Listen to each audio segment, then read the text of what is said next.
So ayun mga pare ko, for today's video guys,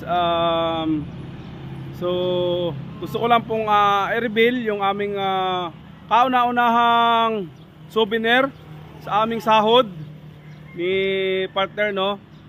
Dahil gusto rin po nating makapag-gala-gala kahit saan tayo pumunta. So kailangan po natin ng sasakyan. So kaya po bumili po kami ng second hand na sasakyan. Yun lang po yung kaya ng pera namin, makabili ng second hand na sasakyan. So bumili po tayo guys ng ng ating sasakyan. Ayan po. Ayan. Ayan po. Ayan. Second hand lang po yan kasi wala pa tayong budget eh.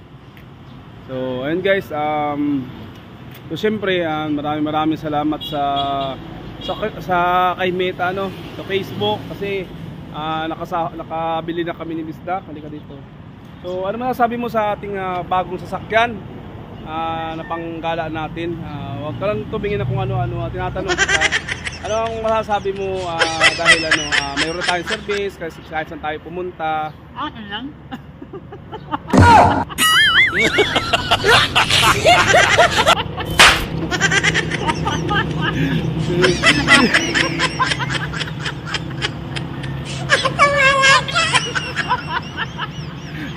Ang ganda ng bahal ko dito, seryoso ako, tapos yun na lang hiya mo yung content ko.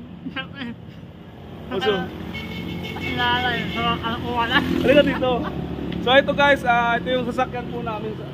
Ito po sana yung sasakyan namin inire-reveal po namin. Kaya lang, ayan po, bilis ko agad niya eh. So yun guys, it's a prank lang po yun. So syempre, di natin kayang bumili ng sasakyan, no. Pero sana dumating yung panahon guys na makabili kami ni Bisdak ng sasakyan para kahit saan kami pumunta may sasakyan tayo, di ba? Magala natin yung buong Pilipinas, di ba?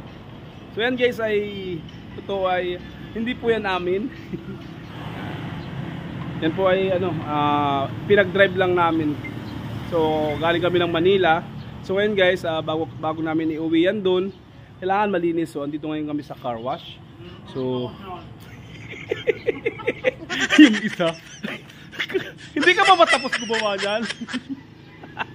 Kanina pa yung gumagawa ng content. So ayun guys, joke lang po yun. So siyempre di natin kayang bumili ng sasakyan, no? Kahit pa second hand dyan, di natin kayang bumili ng sasakyan. Pero sana guys, soon magkaroon kami ng sasakyan.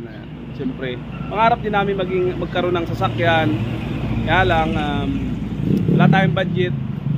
Kaya umaasa tayo kay Lolo Meta na magkaroon tayo ng pambili syempre. So as of now guys, maganda yung flow ng aming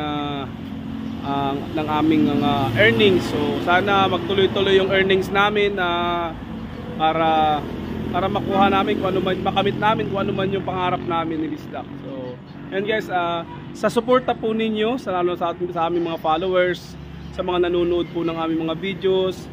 Nagpapasalamat po kami kasi lagi kayo nakasubaybay sa aming mga videos, no.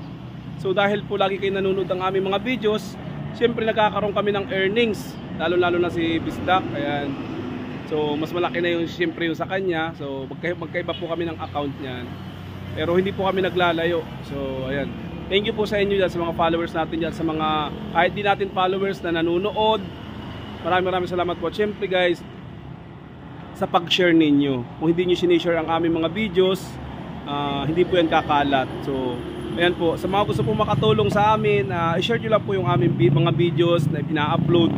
So, malaking bagay po yung sa amin. Maraming salamat. Ayun guys, ayan. Ulitin ko, joke lang po yung sasakyan yan. Hindi po yan amin.